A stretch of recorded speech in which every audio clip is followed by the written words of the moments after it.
Tous, aujourd'hui, application linéaire avec un exercice trouvé sur Internet qui est très intéressant. Ici, on vous donne un endomorphisme de R3, donc une application linéaire de R3 dans R3, et on vous donne l'image des trois vecteurs de la base canonique de R3. Donc U de E1, U de E2 et U de E3. Voilà. On va tout d'abord donner l'expression donc de U, en fonction de x, y, z. Ensuite, on déterminera une base de ker de U. Est-ce que U est injectif? Est-ce qu'il est surjectif? Pourquoi?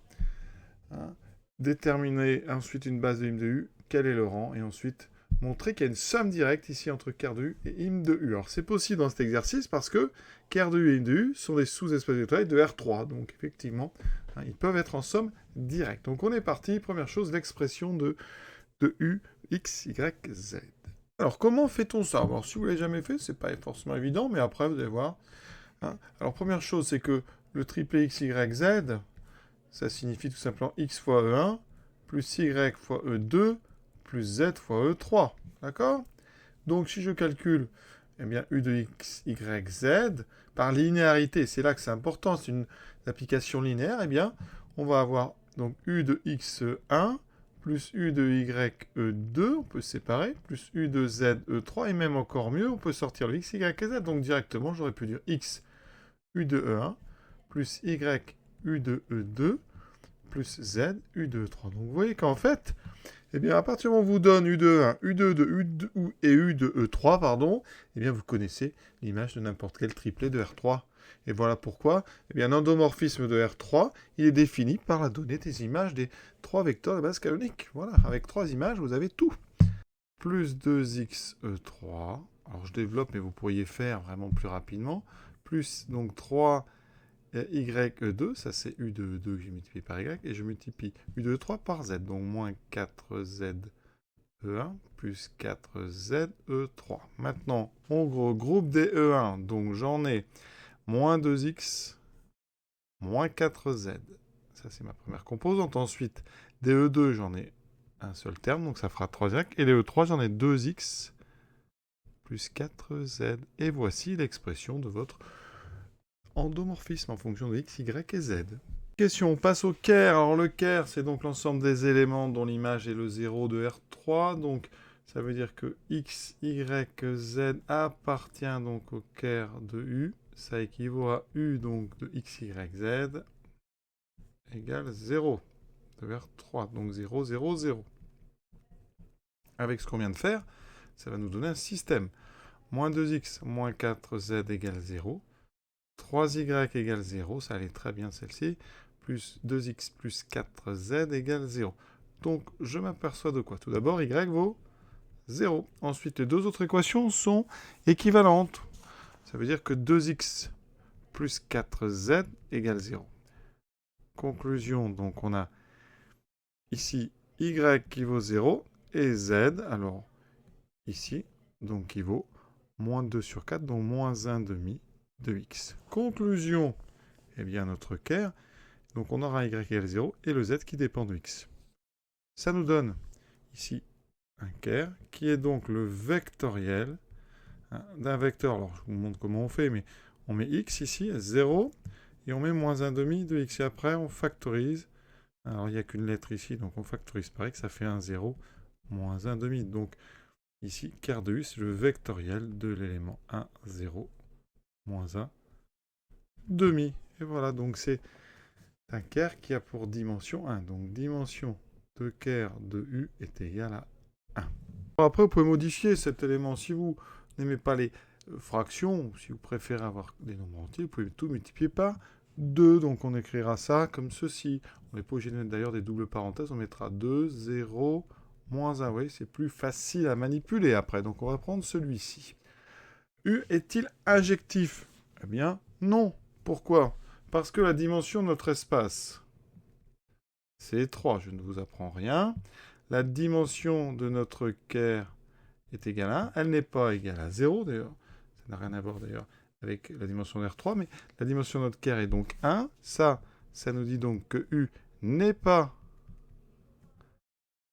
injectif. Et maintenant, la question, c'est peut-il être surjectif? Là, on est sur un théorème, parce que ici, on a une dimension qui est 3. Ça veut dire qu'on est en dimension finie. Et en dimension finie, un endomorphisme, eh bien, injectif équivaut à surjectif équivaut à bijectif. D'accord? Donc U n'est pas injectif, ça implique que U n'est pas non plus surjectif. D'accord? Parce que en dimension finie, un endomorphisme, je répète, injectif équivaut à surjectif équivaut à bijectif. Donc ça permet comme ça de rappeler les propriétés importantes du cours. Voilà donc pour cette question 2. Maintenant, on passe à la question 3. On passe à l'hymne de U. Une base de U. Alors pour avoir une base, c'est bien d'avoir le rang. Donc on va d'abord faire le rang avec le fameux théorème du rang. La dimension de ker de U plus la dimension de hym de U, c'est-à-dire le rang, on sait que c'est la dimension de l'ensemble de départ. C'est donc ici 3. Ker de U, on a dit que c'était 1. Donc, dimension de hym de U est égale à 2. Donc ici, eh bien, on va chercher tout simplement une famille donc génératrice de hym de U est libre. Donc vous aurez 2 vecteurs à trouver. Donc une fois qu'on va calculer des éléments de cette hym de U, eh bien, il suffit d'en trouver 2 qui sont libres et vous aurez forcément une base devant vous. Donc comment avoir des éléments de hym de U? Là, c'est très classique. Hym de U, c'est un sous-espace vectoriel, d'accord, qui est engendré, donc on a une famille génératrice assez facile, avec l'image des vecteurs de la base canonique. Donc U de 1, U de E2, U de E3. D'accord? Donc ce qu'on va faire, on va calculer, enfin on l'a déjà, donc ça va vite. On va regarder U de 1. Donc U de 1, c'est donc moins 2, 0, 2. U de E2, donc c'est 0, 3, 0. Et là, de façon évidente, à cause du 0 au milieu du 3 qui est là, ceci, ça forme une famille libre. Dans un sous-espace de dimension 2. Donc rang de U égale 2. Donc forcément, eh bien, c'est une base. U de E1, U de E2 est une base de hym de U. Ça va très vite, vous voyez. Pour faire la quatrième, je vais quand même, parce que là on a le temps, regarder U de E3. U de E3, ça appartient à hym de U, ça doit être engendré par U de 1, U de 2. Quand on va regarder U de E3, donc c'est moins 4, 0, 4. Si vous regardez bien, en fait, U de E3, eh bien c'est 2 fois U de 2. Donc effectivement, U de 3 est bien dans le vectoriel de nos U de 1, U de E2. Quatrième question, maintenant une somme directe. Alors, ker de U est de dimension 1. Donc on va donner les éléments. Donc ker de U est engendré par ce vecteur. D'accord? Ensuite, hym de U, on a trouvé une base. Voilà, je la réécris. Donc, première chose, déjà, est-ce que ces 3 vecteurs-là sont libres?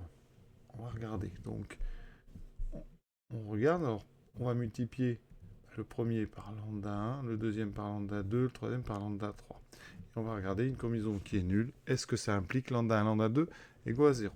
D'accord?